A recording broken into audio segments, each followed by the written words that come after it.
केंद्रीय मंत्री पीयूष गोयल ने शत्रुघ्न सिन्हा पर निशाना साधते हुए कहा कि पद न मिलने पर वो इस तरह के बयान दे रहे हैं।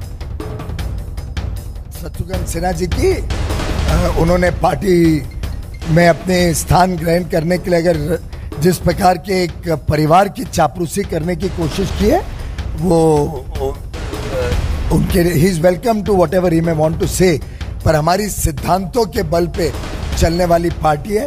और अगर किसी व्यक्ति को कोई पद ना मिलने के कारण नाराजगी और उसके कारण वो इस प्रकार के बयान करे, तो मैं समझता हूँ दुर्भाग्य की बात है। और वैसे तो मैं हैरानी देख रहा था कि अभी तक तो रिसेंटली जितने पार्लियामेंट में डिबेट्स हुए, जितनी बार व्हिप इशू हुआ, जितनी वोटिंग हुई, उसमें तो उन्होंने कभी ऐसा कुछ पार्टी के खिलाफ वोट डाला नहीं। पीएम मोदी ने ओडिशा के सुंदरगढ़ के एक चुनावी रैली से कांग्रेस और बीजेपी पर जमकर हमला बोला। उन्होंने इन दोनों पर वंशवाद का आरोप लगाते हुए कहा कि हम न परिवार पर आधारित हैं, न ही पैसों पर। साथ ही पीएम मोदी ने बीजेपी स्थापना दिवस के मौके पर कार्यकर्ताओं की तारीफ भी की। हम परिवार पर आधारित नहीं और न ही हम लोग पैसों पर आधारित है। हमारी पार्टी कार्यकर्ताओं की है, कार्यकर्ताओं ने बनाई है, कार्यकर्ताओं के बलिदान हुए हैं, चार चार पीढ़ी खप गई है। जिन संस्थाओं ने हमें बुलंदियों तक पहुंचाया, उन सभी को जानबूझकर करीब खत्म कर दिया गया है। 65 साल में बड़ी मेहनत से तैयार किए गए जन कल्याण के बुनियादी ढांचे और सर्व समावेशी ताने बाने को वर्तमान सरकार ने पूरी तरह नष्ट करने में कोई कसर बाकी नहीं रखी।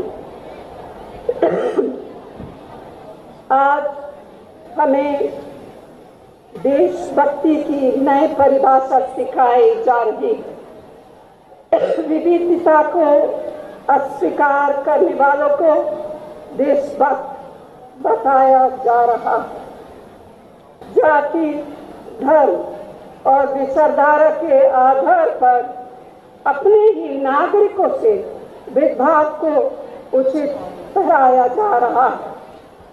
हमसे उम्मीद की जा रही है कि खान पान, पहनावे, भाषा और अभिव्यक्ति की आज़ादी के मामले में कुछ लोगों की मनमानी हम बर्दाश्त करें। वर्तमान सरकार असहमति का सम्मान करने को बिल्कुल राजी नहीं है।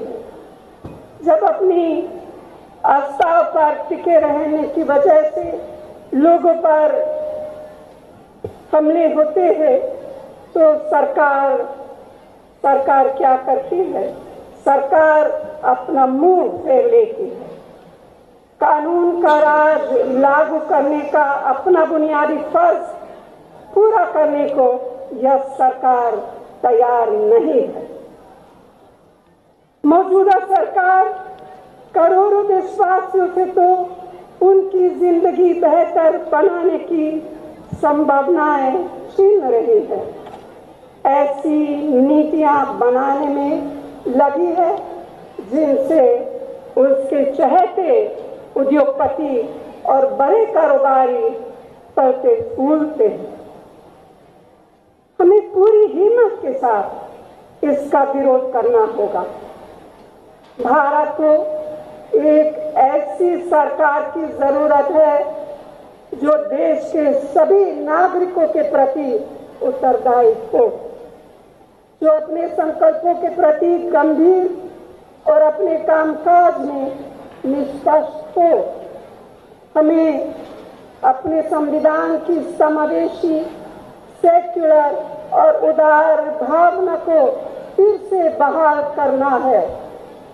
संविधान में जिस बुनियादी स्वतंत्रता और अधिकारों की गारंटी है, उन्हें फिर से स्थापित करना होगा। एक एक व्यक्ति की सुरक्षा और गरिमा फिर से सुनिश्चित करनी होगी। हमें उन संवैधानिक मूल्यों को फिर से कायम करना होगा जो हर देशवासी को अपनी राय रखने की आजादी देती है, हर भारतीय को बराबरी का हक देते हैं और संसाधनों पर सभी को समान अधिकार देते हैं। आज हम किसी को यह हक छीनने की इजाजत नहीं दे सकते हैं। मैं यहाँ कंधे से कंधा मिलाकर आपके साथ इसीलिए खड़ी हूँ कि हम सबके मन में भारत की एक जैसी सोच है। मैं यहाँ इसीलिए आई हूँ कि हमारे आपके बीच एक खास रिश्ता है।